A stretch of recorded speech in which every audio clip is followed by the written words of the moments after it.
Okay, we're on. Welcome to the Ari Lewis Show. This special version is the speech for Uriah and Shachar's wedding. First of all, I want to say something out there to all you Chappelle watching. I do not go to Chappelle's. Stop asking me which freaking shiur I'm in, okay? Just because I sleep there and eat your food doesn't mean I go to your yeshiva. So stop asking me what shiur I'm in. Leave me alone. You people, just because you think you're kind and give me food and a place to stay, you think that like I'm obligated to like learn Torah there. Leave me alone. But anyway, this speech is not about me. This speech is more particularly about Uriah and a little bit about Shachar as well. So, Uriah, my man, you are married. Finally, finally, finally. Mazal Tov, I'm so happy for you. And let me tell you out there, some of you might have known Uriah for maybe 8, 9 months. I've known this cat for a long, long time. And despite what he might project himself, despite what his image might be, he's a very deep, centered, spiritual, and emotional person. And he said something very beautiful a while back. He said, when my wife speaks, it's going to be like Hashem himself speaking. And I'm going to block out everything. I'm going to close everything off. I'm going to shut everything down. And I'm going to open up both my ears, be quiet, and I'm going to listen. Let me tell you something. That's amazing.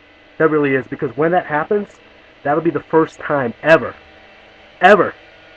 that Uriah shut the hell up and let someone else talk for a change. Yeah. Yeah, there's a reason why God gave you 2 ears and one mouth, Uriah. Yes, there's a reason behind that. I'm very happy you figured that one out. But give Uriah some credit because he came into this realm we call Orthodox Judaism in his early 20s. And, I guess he decided to make up for some lost time that he was going to go completely insane. And his approach to going completely insane was just to say that he was right and everyone else was wrong. That kind of was his approach. Oh, the Litlocks, they're going to hell. The Chavadniks, they're going to hell. The Zionists, they're going to hell. But I'm right, listen to me. Yeah, it's that's not the smartest approach, but okay. Give him credit. He did come from a place called Lakeview, Minnesota. No, not Minneapolis, not St. Paul, Lakeview. Okay, there's not a whole lot of Sanchez's and Darnells over in Lakeview, if you know what I mean. I mean, I'm from Arizona. Okay, I get to make fun of him. I mean, we at least have Mexicans crying out loud. But Lakeview is a place full of a bunch of 6'4" white guys who have axes, and they're like named like Paul, and they're very very buff and bearded. You know what I'm saying? Even the guy working at the Chinese food place, this guy looks like Paul Bunyan, speaks like John Wayne. Hello there, pilgrim. Would you like some sweet and sour chicken? So there's not a whole lot of cultural diversity, and thus there's not a lot of Jews. I mean, the few Jews are there are probably your accountant type of Jews, nerds. I wouldn't know anything about that. I'm not a nerd. I had to look up nerd on Wikipedia to find out what was going on in Minnesota. I read a book on dorks as well, so I understand that those are the type of Jews that are out there. So again, give Uriah credit. He came from Lakeview, came all the way out to Israel, and he did again the most normal thing. He told everyone that they were all wrong and he was right, which reminds me of this time I had this Sidor of Sephard. Okay, now those who may not guess by my beautiful looks, I am Ashkenaz. So my nusach, my custom, the way I dialed in is not Sephard. So Uriah saw that, and I was making my after benching because I was eating cookies. Even a beautiful guy like me has got a snack once in a while.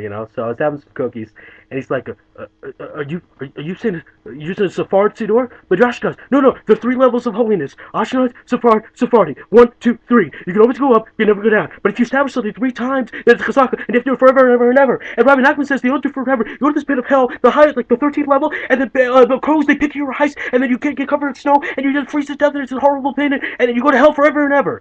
And I'm thinking, didn't I just go to hell? Isn't that worth something? That I just had to hear this stupidity? Isn't that worth something? So I told him in a polite way that I wasn't going to lose sleep over the fact that I made a blessing to God after eating cookies, but I used a Sephard Sidor instead of an Ashkenaz Sidor. I told him I wasn't going to really lose sleep about it. So I love you, Uriah, but let's focus on bigger things like kindness, uh, you know, better relationship to one's fellow man, not that he makes a blessing out of a Sephard Sidor as opposed to Ashkenaz Sidor. But anyways, back to him coming to Israel. So he steps foot on Israel, and his approach is the occupational evilness of Zionists, blah, blah, blah, blah. Couldn't agree with you more, Oria. Every night, I get on my hands and knees and go, God, why did you let us come back to Israel? It's terrible here. We get to learn Torah. We get to go to the land of our forefathers. We get to go to the holy site. It's evil. Yeah, yeah, yeah. And he was, Ori went nuts. Goose Katif, they're like Nazis. You have to go back to the Nazis. The last time Jews were kicked out of the house for being Jewish. Exactly, Oria. Nazis. Couldn't have said it better myself, baby. That's not strange. Yeah, that's not abnormal thinking. Mm-hmm. Now, don't get me wrong. Okay, there's a lot of modern Orthodox, Dati Lumi, religious Zionist people out there. I don't know what the heck your bag is. Don't think that Ori is crazy or you guys are all crazy. I mean, being a religious Zionist is kind of like having the ability to ask Mickey Mantle for home run advice, but you go to the bat boy for hitting tips. Okay, it doesn't make a whole lot of sense. I know some of you out there are gonna be like, "Hey, the bat boy, okay, for being such a dumb bat boy, won the 6-Day War, so don't knock the government." Okay, come on, look, don't give me that. I'm very proud of Israel. I'm very proud of the 6-Day War victory. But understand in that situation, that was basically Mickey Mantle going in the Bat Boy's body and hitting a home run. Okay, it's pretty obvious when you think about Spushin.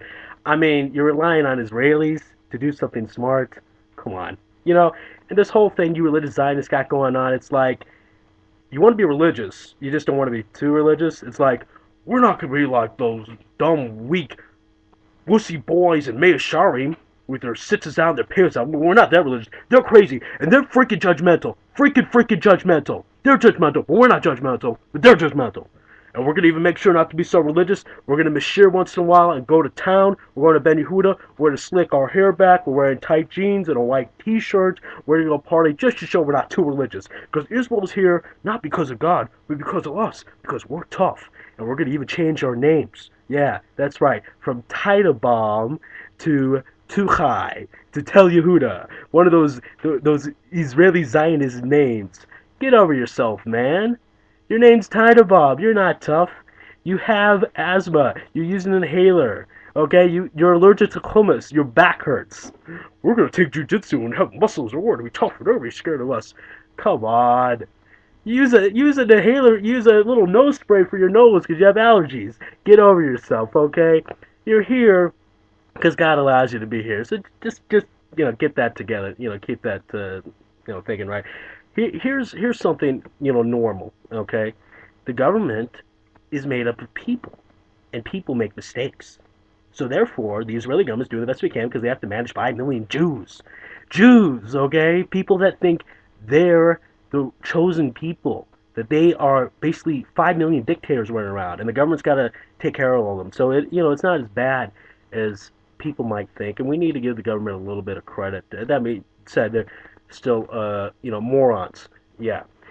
Anyway, this is the part of the speech where I'm supposed to insult Shachar, and I would love to do that, but the problem is I don't know that much about her. Yeah. So Uria, I guess that makes the two of us, huh, buddy? You go out with a girl for a couple of days, let's spend the rest of our lives with each other, whatever. Bish posh. No, I actually think that it's a good match for you because Shachar, we have a word for her from where I come from. It's called normal. Yes, normal. So you guys are a beautiful match, and I love the way God works. Ori is so crazy, he's going to listen to his wife about everything she says. But Shachar is so normal, she's going to tell him to chill out and be freaking normal. I just love it. I'm so happy. It's just such a beautiful, beautiful match. And I guess what I would say, I wish you guys the best. A lot of happiness. I might not see you again, Ori, after this speech because you might be kind of pissed off at me. You'll probably, it'll be like one of these next Friday things, like, yeah, I used to come over for Shabbos, next Friday. And you're like talking with your wife. Hey, let's find that Ari